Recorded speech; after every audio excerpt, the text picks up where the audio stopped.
नमस्कार मित्रांनो, तर आज आपण विरारवरनं 10 मिनिटाच्या अंतरावर द्वारकाधीश मंदिर आहे तिकडे जाणार आहोत. आता हे द्वारकाधीश मंदिर आहे आणि याचं जर तुम्ही बघू शकता, हा सगळ्यात मोठा तिथे ध्वज असतो. आणि बाजूला बघा असे गरबा वगैरे खेळतात, हे सगळे गुजराती लोक असतात बरेच इथे.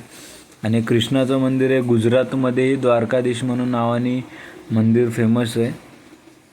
आणि याच्या समोर त्यांनी स्तंभ बांधलेला आहे खूप मोठा, आणि त्याच्यावर पण कृष्णाचं एक छोटी मूर्ती आहे आणि इन्फॉर्मेशन दिलेली आहे सगळी. हे बघू शकता दुरून काय व्ह्यू आहे इथे. आणि संडेचा दिवस आहे, खूप गर्दी आहे.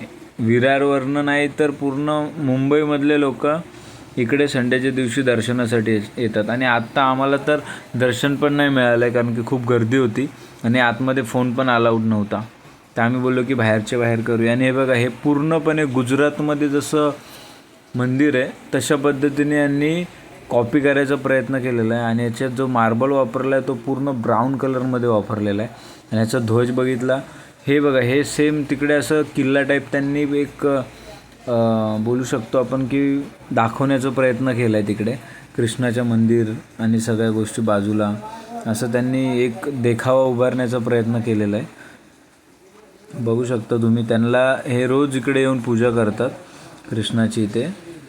आणि त्यांनी असं एक सगळं हे बघा, हा ध्वज आहे, हे पूर्ण मंदिरचा नजारा आहे. बघू शकता तुम्ही, काय वातावरण आहे, वाव, मस्त.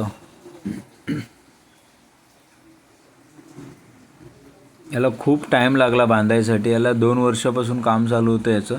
आम्ही बघत होतो, वर्किंग प्रोसेस होतं तेव्हा. आणि हा ध्वज असं बोलतात की संध्याकाळी रोज नवीन ध्वज म्हणजे हा उतरवतात आणि सकाळी नवीन ध्वज लावतात. आणि हा येलो कलरचाच असतो. आज बघू शकता रविवारचा दिवस आणि गर्दी जाण्यासाठी एवढी आहे की पूर्ण लाईन लागली. अर्ध्या रस्त्यापर्यंत इथं लाईन आली होती पूर्णपणे. आणि अशाच पद्धतीचे व्हिडिओज बघण्यासाठी, मंदिरांची माहिती ऐकण्यासाठी लाईक करा, कमेंट करा, शेअर करा. आणि हे विरारवरनं फक्त अर्ध्या तासाच्या अंतरावर आहेत. तुम्ही नक्की विजिट करा आणि दर्शन घ्या. लाईक करा, कमेंट करा, शेअर करा. थँक्यू.